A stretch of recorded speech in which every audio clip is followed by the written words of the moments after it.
Okay, so I think we'll make a start, Heather. I'm sure people will continue to log on over the next few minutes. Um, so for those who don't know, my name is Catherine Houghton. I'm co-chair of Quest, the Qualitative Research and Trials Centre based here in Galway. We are running a number of webinars, as you can see on the website. We've spent, some time looking at the importance of qualitative research in trial and intervention research. And now we're kind of starting to guide people on the how-tos, so different methodologies, different qualitative approaches, including qualitative evidence synthesis. And we're really lucky to have Heather here today. Heather is based at the Norwegian Institute of Public Health. Her background or her PhD research focused on communication on childhood vaccinations, and she did a qualitative evidence synthesis on parental preferences and experiences surrounding communication for childhood vaccination rather, sorry. She's been involved in a number of reviews since and looking at qualitative evidence, including sampling of included studies, matrix synthesis of finding, and reviews of effect and QES and the use of GRADE CERQual. And it's GRADE CERQual that we're here to learn about from Heather today. So I'm going to hand you over to Heather. I'll be muting my microphone here, but if you write your questions in the Q&A taskbar, when Heather is finished, I will read out the questions at the end. So over to you, Heather. Thank you. Great. Well, welcome everybody. This is my first webinar, so I hope it will go well. And I'll just say it's the Christmas party evening here at the Institute, so if you hear some noise in the hallway, that's what's happening. So I'm going to talk a bit about today, a brief introduction to GRADE CERQual and what it is and how we use it and why it's important to use in qualitative evidence synthesis. So we will today look at an overview of the CERQual approach, so what it involves, and then about 25 minutes left for questions, because I think that's really important. I'm just getting over a cold, so excuse my voice. So we do welcome questions and comments from you as participants, but we ask that you keep them short and succinct so we can cover as many as possible.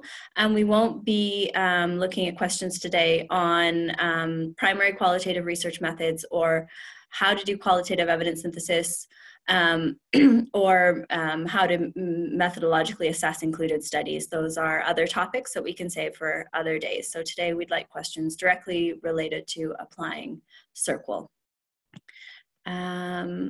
So in the first 25 minutes, I'm going to talk and hopefully not bore you, and feel free to send in your questions then to the Q&A, and then afterwards we'll start answering questions. So let's get started. The first thing I'm going to talk about is why GRADE CERQual was developed in the first place. And that was because these qualitative reviews or qualitative evidence synthesis are becoming increasingly more common. And in sort of 2012, 2013, they really started to take off and be used in guidelines processes, especially at the WHO. And we needed to assess how much confidence we could place in the findings from our qualitative evidence synthesis, similar to what was done with reviews of effect. And people were likely to be making these judgments anyway, so we wanted a systematic and transparent way to provide these judgments for decision makers and people using the reviews. So GRADE CERQual was developed by a group of researchers with backgrounds in qualitative research and systematic reviews, many from here at the Norwegian Institute of Public Health. And they also consulted with a wide group of stakeholders. I was one of those stakeholders and participated in 2 different workshops to develop CERQual. And we came to an agreement that we needed an approach that could be applied to all sorts of qualitative studies and data that was relatively easy to use, that allowed us to report our judgments very transparently and allow these judgments to be understood. So that was the core background to the way in which this approach was developed. CERQual is part of the GRADE working group, so those of you who work on intervention reviews are familiar with GRADE. I am now doing my first intervention review and becoming familiar with GRADE. It shares the same aim as GRADE, which is to assess the certainty of the evidence that we have, but it's grounded in the principles of qualitative research. So it's important to keep that thought throughout. CERQual isn't a tool to assess the methodological limitations of individual studies, or to assess how well a systematic review was done, or to assess quantitative studies of quality of care, or narrative or qualitative summaries of effectiveness or intervention data. So to keep that in mind as well. So it's purely for qualitative data that's been qualitatively collected and analyzed. We aim with this method to transparently assess and describe how much confidence we can place in our findings from our qualitative evidence synthesis. And this is what CERQual does. So this is what we're going to be talking about in the next few minutes. We use CERQual on all types of qualitative evidence synthesis. Although so far it's mainly being used for more descriptive findings. We haven't had really sort of theoretical reviews use the approach yet. And it's used in all different types of decision making. So guidelines, I've been involved in 3 different guidelines processes now using CERQual. It's very helpful. Health technology assessments, evidence briefs, or other decision making processes that are going on. CERQual itself is applied to each individual synthesis finding. So when we're talking about qualitative evidence synthesis, a finding is an output that describes a phenomenon or topic or an aspect of a phenomenon that we found in our data. And as I said, these can be very descriptive, sort of themes, categories, or theories as well. And they can be descriptive findings. So when we really are just saying, for example, in my review, parents wanted information before the appointment. So that's a very descriptive finding. We're not going into why parents wanted that information at that point in time. That's a descriptive finding. Interpretive findings or theoretical findings would be going much more into the reasons behind those actions, or using theory to support different aspects of findings. What do we mean by our confidence in the evidence? And for qualitative reviews, this is the extent to which we think what our finding describes is a reasonable representation of the topic of interest and what's happening in the world. So that we think what we're describing is unlikely to be very different from what's actually happening. So if we have high confidence in a finding, it means that we believe that what we have found in our review is most likely what's actually happening. So what skills do you need to use CERQual? We feel that people who are aiming to use CERQual do need to have a good understanding of systematic review methodology. They understand how the review has been undertaken and produced, and that you also need a good understanding of the principles of qualitative research. And even better, if you've had experience with qualitative research yourself, have done a study or some primary field work and understand how the processes work. And we also found, now that we're using CERQual a lot more frequently, that the more you use it, the easier it is to use, and the more likely various researchers or systematic reviewers are to agree with each other. So more people who have more experience with CERQual are much more likely to agree on our confidence in the finding than people who haven't used it as much. So the GRADE CERQual approach has 4 different sections at the moment.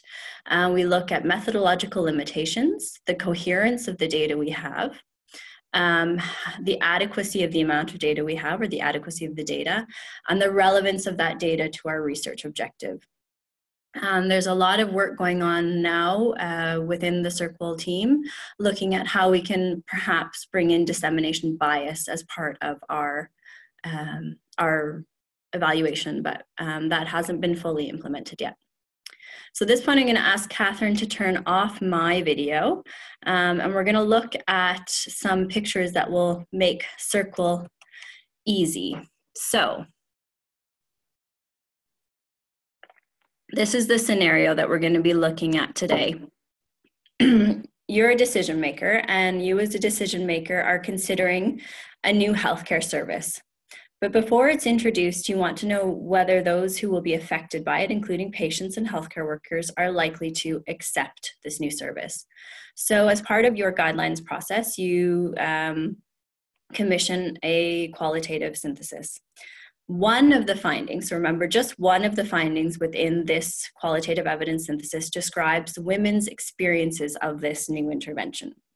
And we're going to talk about now how much confidence we should place in these findings and how we're going to assess that judgment.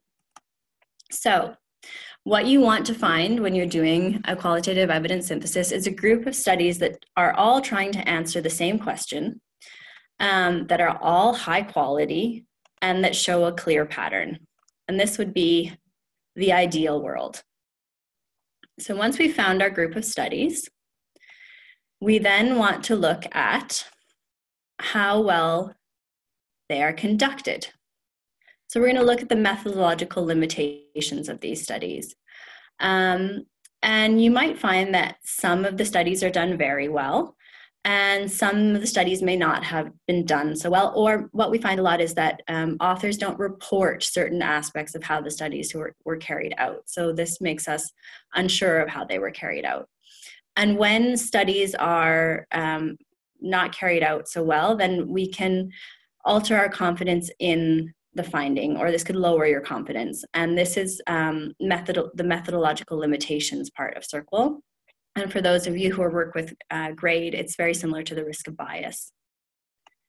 So once we look at how the studies are carried out, we're then going to look at how relevant the data is to your research objective. So when we're looking at relevance, you can have data that's very relevant, or you can have data that's indirectly relevant. So you might find that some of the studies are not answering the same question as what you've been asking. For example, you're interested in women's experiences, but the data may describe husbands or health workers' experiences of the intervention. And this may lead you to have concerns about the relevance of the data. This is one type of relevance, an issue with relevance that we refer to as indirect relevance. And it's similar to the indirectness domain in GRADE for effectiveness. The next one is about partial relevance. So another situation tied to relevance is when data is only relevant to part of the question you are asking. For example, here you may be interested in experiences of women from all over the world, but the data that you have only represents women from some settings. So this is what we call partial relevance, and this may also lead you to have concerns about the level of or the relevance of your data. The next part of CERQual is called coherence. And this is tied to the fit between the data underlying the finding and the finding itself. And coherence is very important. And some findings may more or less mirror the data underlying them. In these situations, you're unlikely to have any concerns about coherence. So we can see in this picture, the data in the finding, which is inside the smaller frame, matches the data in the larger frame. But then you can have some concerns about coherence when you choose to emphasize some of the data from some of the studies, but pay less attention to data from other studies.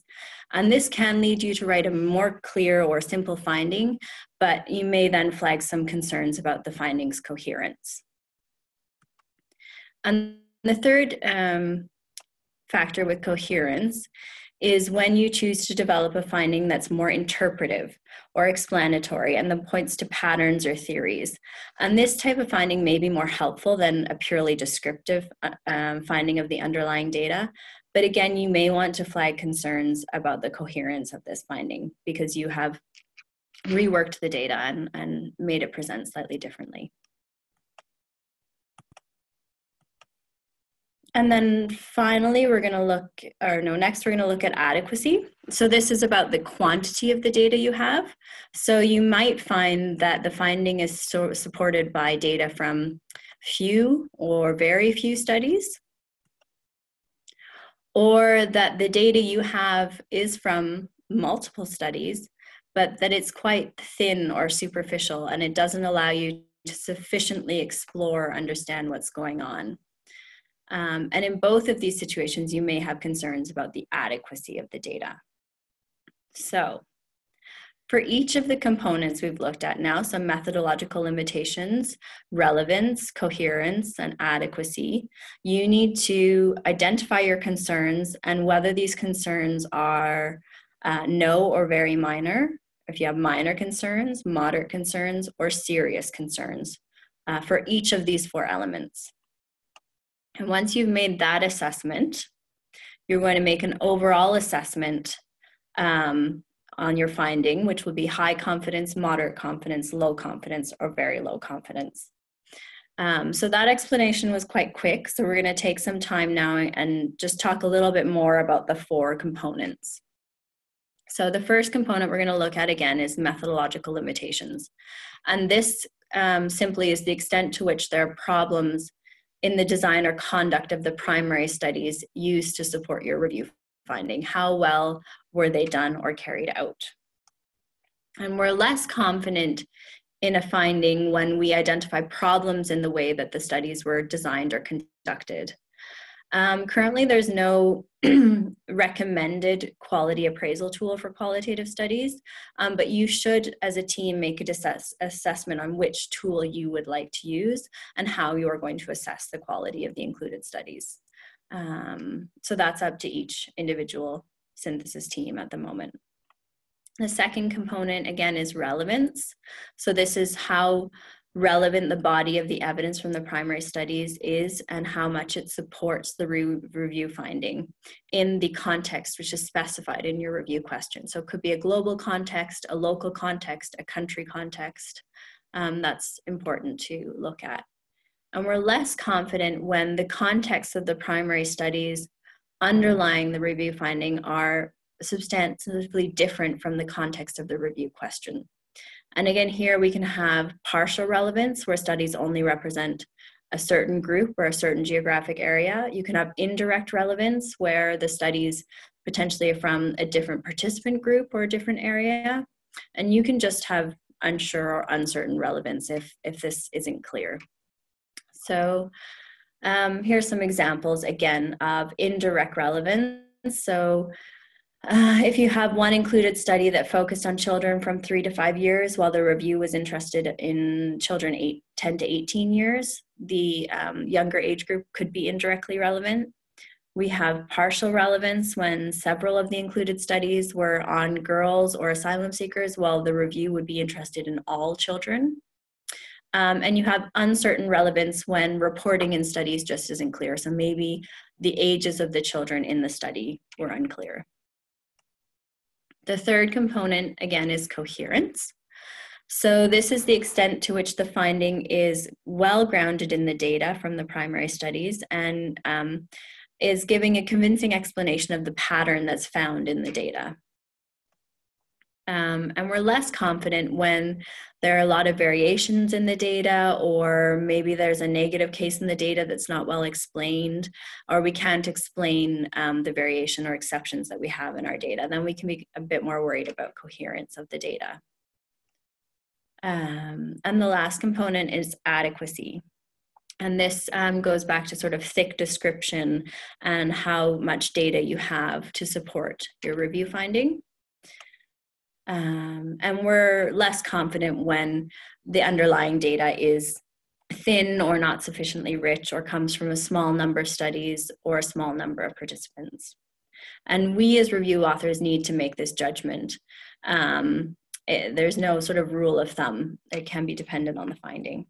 So once we've done this, we make an overall assessment, as we've said, looking at the 4 components to see how much confidence we have in our review finding. And we can assess this confidence as high, moderate, low, or very low. So high confidence is when it's very likely that the review finding is a reasonable representation of the phenomenon or topic of interest. And we have this all the way down to very low confidence, where we're really not clear on whether the review finding is a reasonable representation of the topic of interest or what's happening. We then present our CERQual evaluation in what's called a qualitative evidence profile. And here you can see an example from our upcoming review. So you have a finding that we have low confidence in due to minor concerns regarding methodological limitations and moderate concerns regarding relevance, as well as serious concerns about adequacy. And we give our explanations for why we have those concerns, and then you can see a small description of the contributing studies, the study ID, and a little bit on the context to provide some background for where the data has come from. This provides a transparency to the process of assessing these findings, and you should indicate, as I said, what your confidence was and how you came to that judgment. And these are often included as appendixes in the synthesis itself. And then we also have a shorter version, which is called a summary of qualitative findings table. And this has 4 components. So we have a summary of the review finding. We have the overall CERQual assessment with a short explanation of why we came to that assessment, and then references to the included studies, but not with the description or context of the studies that we had in the evidence profile. So in summary, CERQual has the potential to facilitate reflection on the findings from qualitative evidence synthesis in a transparent and systematic way. We can use it to be much more explicit in where there are gaps or insufficient evidence in relation to a review question, and where only poor quality studies are available. And this in turn can prompt the generation of new explanations or concepts to explain patterns in the findings. It's really important to keep in our minds that applying CERQual always involves judgments. It's a subjective process. And the reason we have CERQual is to make this subjective process transparent. And this allows us to increase the contribution of qualitative research into decision-making, which is important as well in guidelines that we're working on and policy. So that's what I have. Catherine, I'm at the end of the presentation there.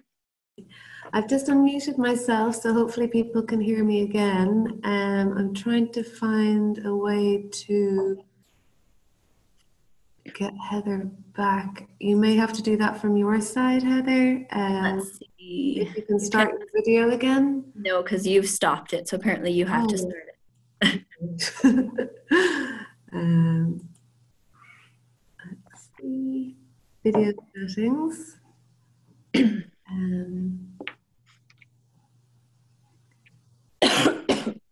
Sorry now, everybody. I'm just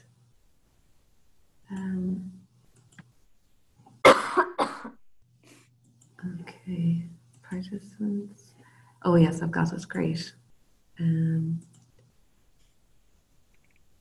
can I? Apologies now. Start video.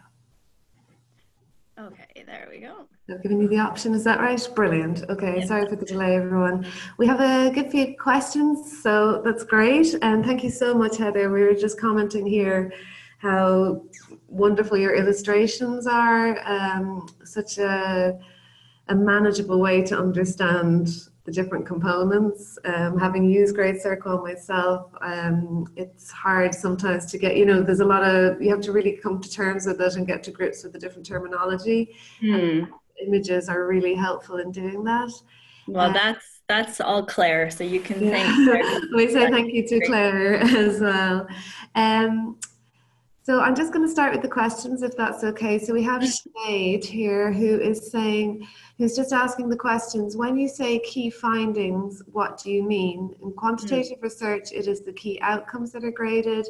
So do you mean the key themes or sub-themes?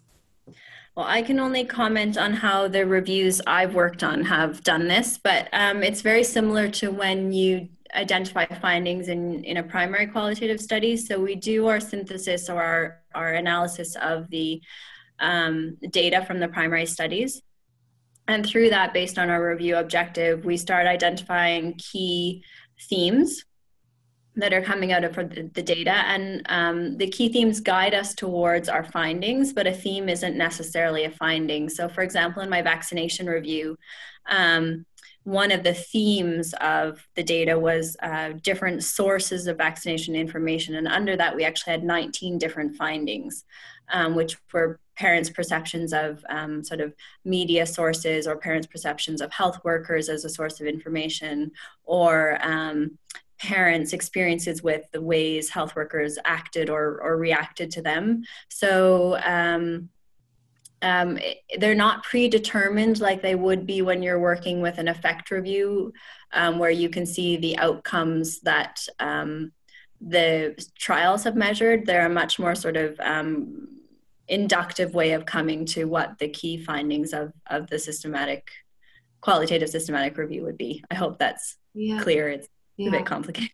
So similarly, just as another example with the review I'm involved in at the moment, we did our synthesis as you would in primary research do analysis of the data, and we came up with our themes and our sub-themes, but within those we identified key summary statements that reflected those findings, and it's those key summary statements that we have conducted CERQual on. So that's similar. It's just so just another example to try and qualify that for you. The second question from Sinead is there a software for GRADE CERQual similar to GRADE Pro for quantitative reviews? There is not, but I've been working with the Effective Practice of Care group within Cochrane, and we've developed a number of templates. So there's now a CERQual template that if you contact Simon Lewin, he can give you access to. And the reason there's not a software is, I think, because there's so many judgments involved, and within your CERQual template for each finding, you have to have sort of your methodological assessments. You have to have all the data extractions that contribute to that finding. So it wouldn't be possible to make I'm not sure if it would be possible to make a software in the same sense, but we do have templates for people who are going forward that you can just plug your data into. So it's a little bit easier to do. That's great, thank you. And that actually answers Olivia's question, I think. Olivia, please let me know if it doesn't. But Olivia asked a similar question about software, so I think that answers that. And I think it needs that kind of conversation between the team, and there is an iteration there, and almost moderation processes as well. So it's a different approach really, or different techniques used than there would be in the GRADE Pro. I'm just going to go to Elaine Toomey. Hi Elaine, this is a really interesting talk. Thanks so much, Heather. I have used GRADE CERQual and I find it difficult with the final overall assessment of confidence for each finding in terms of combining the different categories. I know it's subjective, but I found it hard even then to feel like I was making consistent judgment calls. Have you any advice? Yeah, so I've been really lucky in that on my 3 reviews, I've worked with the same team. So we've gotten to know each other quite well, which helps the CERQual process. So our kind of rule of thumb would be that if we only have minor concerns about one of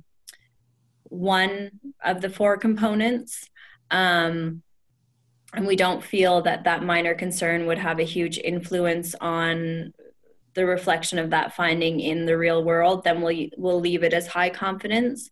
But once we're beginning to have sort of 2 minor concerns or a moderate concern, we tend to start grading down on that finding. And that's more a discussion that needs to be taken within each review team and in conjunction with how descriptive or interpretive a finding is as well. So I think that's part of what I can explain there. But yeah, you can develop within your team a sort of a recipe book for, okay, if we have two 2 moderate concerns, is that then a low confidence finding? Or if we have 2 serious concerns and a moderate concern, then perhaps it's a very low confidence finding. So you can talk within your review team and figure out how you could standardize that process. But remember that process has to be reflective within each finding. And I think that's what makes CERQual difficult, in my opinion. Yeah, fully agree, Heather. And Elaine has asked another question around relevance. She said she found this one difficult to do because she felt that the findings from any irrelevant studies would have been excluded from the outset if the study itself wasn't relevant to the research question. I can give 2, I think, really concrete examples around relevance that we've run into recently. And the first is that the reviews that I've been working on have all been global reviews. And so we often run into issues of relevance because of the low number of studies published from low and middle income contexts. So we're often looking at a large number of studies from high income contexts with very few studies from low or middle income contexts. So that often leads us to partial relevance.